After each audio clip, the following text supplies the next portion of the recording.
ಈಗಿರುವಂಥ population ಏನು so-called real estate ಮಾಡ್ತಾ ಇದ್ದಾರೆ ಅವರೆಲ್ಲ ಒಂದು ಸೈಟ್ನ ತಗೊಳ್ಬೇಕು, ಸೇಲ್ ಮಾಡಿಸ್ಬೇಕು, ಅಥವಾ ಮನೇನ ತಗೋಬೇಕು, ಮನೆ ಸೇಲ್ ಮಾಡಿಸ್ಬೇಕು ಅಂದರೆ ಬ್ರೋಕರ್ ರೀತಿಯಲ್ಲಿ ಯೋಚನೆ ಮಾಡ್ತಾ ಇದ್ದಾರೆ. ಫಾರ್ ಎಕ್ಸಾಂಪಲ್ 1 ಎಕರೆ ಬರುತ್ತೆ ಅಂತ ಅನ್ಕೊಳ್ಳಿ. ಆ 1 ಎಕರೆ ಜಾಗನ ನಾವು ಹೋಗ್ಬಿಟ್ಟು ಒಂದು ದೊಡ್ಡ ಕಂಪ್ನಿ ಹತ್ರ ಪ್ರಪೋಸ್ ಮಾಡಿ, ನೋಡಿ ಈ ಥರ ಅಮೆರಿಕದಲ್ಲಿ ಈ ಥರದ್ದು ಶಾಪಿಂಗ್ ಕಾಂಪ್ಲೆಕ್ಸ್ ಐತೆ, ಈ ಏರಿಯಾದಲ್ಲಿ ಇಷ್ಟು ಜನ ವೆಲ್ತಿಯೆಸ್ಟ್ ಪೀಪಲ್ ಇದ್ದಾರೆ, ನೀವು ಯಾಕೆ ಇದನ್ನು ಇಲ್ಲಿ ಓಪನ್ ಮಾಡ್ಬೋದು, ಇಲ್ಲಿ ಓಪನ್ ಮಾಡ್ತು ಅಂತ 100% ಜನ ಎಲ್ಲ ಇಲ್ಲಿ ವಾಕಿಂಗ್ಸ್ ಆಗ್ತಾರೆ.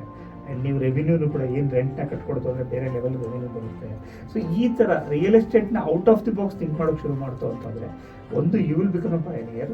ಇನ್ನೊಂದೇನಪ್ಪ 100% ಜನ ನಿಮ್ಮನ್ನೇ ಹುಡ್ಕೊಂಡು ಬರ್ತಾರೆ, ಯಾಕಂದರೆ ನೀವು ಆ ಥರ ಕ್ಲೈಂಟ್ಸ್ಗಳನ್ನ ತರ್ತಾ ಹೋಗ್ತೀರಾ. World's best strategist, king of deal closure, highest paid consultant, smart entrepreneur, international speaker, unique author,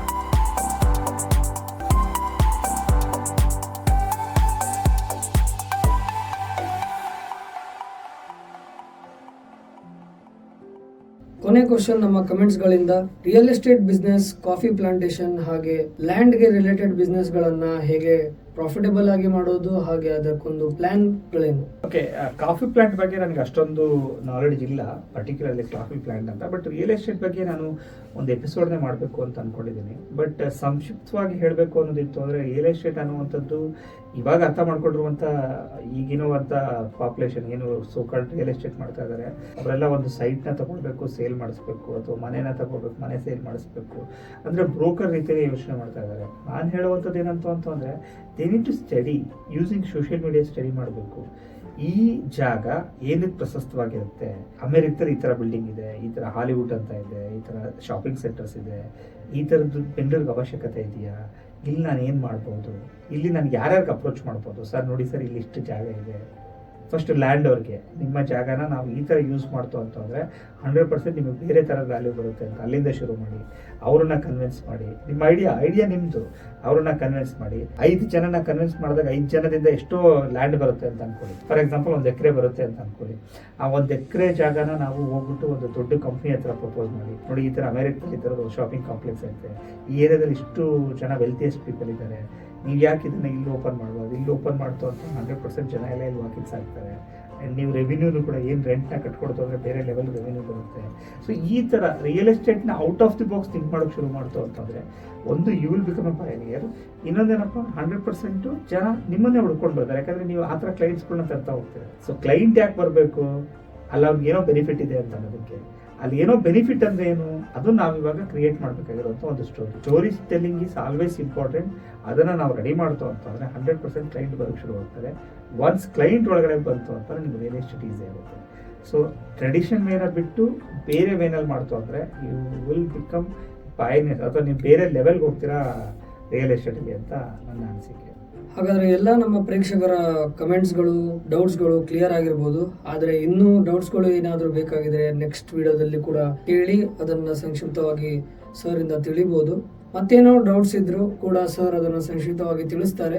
ಹಾಗೆ ಒಂದು ಕೊನೆ ಮೆಸೇಜ್ ನಮ್ಮ ಪ್ರೇಕ್ಷಕರಿಗೆ ನೀವು ಏನು ಕೊಡ್ಬೇಕಂತ ಯೋಚಿಸ್ತಾರೆ? ಓಕೆ, ನಾನು ಹೇಳೋದೇನಪ್ಪ ಅಂತ ಹೇಳಿದ್ರೆ, ಇವತ್ತು ಈ ಸರಿ ನನಗೆ ಕಮೆಂಟ್ಸ್ ಎಲ್ಲ ಮಾಡಿದ್ದೀರಾ, ತುಂಬ ಥ್ಯಾಂಕ್ಸ್ ಅದೆಲ್ಲ ಮಾಡಿದ್ದಕ್ಕೆ. ಥ್ಯಾಂಕ್ಸ್ ಯಾಕೆ ಹೇಳ್ತಿದ್ದೀನಿ ಅಂತ ಹೇಳಿದ್ರೆ, ಇಟ್ಸ್ ನಾಟ್ ನೀವು ನನ್ನನ್ನು ನೋಡ್ತಾ ಇದ್ದೀರಾ, ನನಗೆ ಕಮೆಂಟ್ಸ್ ಕೊಡ್ತಿದ್ದೀರಾ ಅನ್ನೋವಂಥದ್ದಲ್ಲ.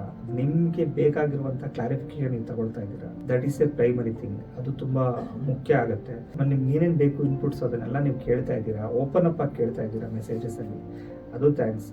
ನಾನು ಅದನ್ನು ಬೇರೆ ಥರನೇ ಕೊಡ್ತಾ ಹೋಗ್ತೀನಿ. ಮತ್ತು ಇನ್ನೊಂದೇನೆಂದರೆ ನಮ್ಮ ಉದ್ದೇಶ ಏನಂದರೆ ಯೂಟ್ಯೂಬ್ ಚಾನಲ್ ಉದ್ದೇಶ ಏನನ್ನೋದನ್ನು ಕೂಡ ಒಂದು ಗ್ಲೋಬಲ್ ಕಮ್ಯುನಿಟಿ ಮಾಡಬೇಕು ಅನ್ನುವಂಥದ್ದು, ಒಂದು ಆಂಟ್ರಪ್ರಿನರ್ಶಿಪ್ ಮಾಡುವಂಥದ್ದಾಗ್ಬೋದು, ಆಂಟ್ರಪ್ರಿನರ್ಶಿಪ್ ಹಬ್ ಮಾಡುವಂಥದ್ದಾಗ್ಬೋದು, ಅಗ್ರಿ ವರ್ಲ್ಡ್ ಟ್ರೇಡ್ ಸೆಂಟರ್ ಮಾಡಬೇಕು ಅನ್ನುವಂಥದ್ದಾಗ್ಬೋದು. ಸೊ ಈ ಥರದ್ದೆಲ್ಲ ಇರೋದ್ರಿಂದ ನಮಗೆ ಬಿಸ್ನೆಸ್ ಪೀಪಲ್ಸು ತುಂಬ ಜನ ಬೇಕಾಗಿರೋದ್ರಿಂದನೇ ಈ ಪಾಡ್ಕಾಸ್ಟು ಮತ್ತು ಈ ಸ್ಟ್ರಾಟಜಿನೆಲ್ಲ ಮಾಡ್ತಾ ಇರುವಂಥದ್ದು. ಸೊ ಯಾರ್ಯಾರು ಇದರಿಂದ ಫಲಾನುಭವಿಗಳಾಗಿರ್ತೀರೋ ಅವರು ಅದನ್ನು ಫಾಲೋ ಮಾಡ್ಕೊಂಡು ಬಂತು ಅಂತಂದರೆ ನಾವು 100% ನಿಮ್ಗೆ ಯಾವುದೇ ಥರದ ಮಾಹಿತಿ ಬೇಕಿತ್ತು ಅಂದರೆ ನಾವು ಕೊಡ್ತಾ ಹೋಗ್ತೀವಿ. ಯಾವ ಟೈಮಲ್ಲಿ ಯಾವಾಗ ಬೇಕಾದ್ರೂ ನೀವು ಕಮೆಂಟ್ಸ್ ಹಾಕಿರಿ, ನಾವು ಅದರಲ್ಲಿ ರಿಪ್ಲೈ ಕೊಡಲ್ಲ. ಬಿಕಾಸ್ ಅದರಲ್ಲಿ ರಿಪ್ಲೈ ಕೊಡ್ತು ಅಂದ್ರೆ ಅದು ಬರೀ ಚಿಕ್ಕದಾಗುತ್ತೆ. ಅದನ್ನು ದೊಡ್ಡ ಮಟ್ಟದಲ್ಲಿ ಕೊಡಬೇಕು ಅಂತ ಅಂದ್ಬಿಟ್ಟು ನಾವು ಕಾಯ್ತಾ ಇರ್ತೀವಿ. ದೊಡ್ಡ ಮಟ್ಟದಲ್ಲಿ ಕೊಡ್ತೀವಿ ಕೂಡ. Thank you. ತುಂಬ ಧನ್ಯವಾದ ಸರ್. ನಮ್ಮ ಎಲ್ಲ ಪ್ರೇಕ್ಷಕರ ಡೌಟ್ಸ್ಗಳು ತುಂಬ ಮಟ್ಟಿಗೆ ಕ್ಲಿಯರ್ ಆಗಿರ್ಬೋದು. ಇನ್ನೂ ಡೌಟ್ಸ್ಗಳಿದ್ರೆ ಮುಂದಿನ ವಿಡಿಯೋದಲ್ಲಿ ಕೇಳ್ತಾರೆ. ಧನ್ಯವಾದಗಳು. ಸ್ಟಾಕ್ ಮಾರ್ಕೆಟಿಂಗ್ ಅನ್ನುವಂಥದ್ದೇ ಒಂದು ಗ್ಯಾಮ್ಲಿಂಗ್. ಅದರಲ್ಲಿ ನಿಮಗೆ ದುಡ್ಡು ಬರುತ್ತೋ ಬರಲ್ವೋ ಅನ್ನುವಂಥದ್ದೇ ಗೊತ್ತಿಲ್ಲ. ನೀವು ಹೇಗೆ ಇನ್ನೊಬ್ರು ಶೋಲ್ಡರ್ ಮೇಲೆ ಗನ್ನಿಟ್ಟು ನೀವು ತಗೊಳ್ತೀರಾ? Stock market is first of all not gambling, sir. It's surely knowledge. Oh, it's knowledge. It's knowledge. You It's don't know. analysis. Who You told, don't sir? know. You don't know. Who told I do? It's big scam, you know. Oh, sir. Big scam, you know. There are See, big players. No, but big some- players are also doing the scam, you know. Rate ಹೇಗೆ ಹೋಗುತ್ತೆ? Rate ಮೇಲೆ ಹೆಂಗೆ ಹೋಗುತ್ತೆ?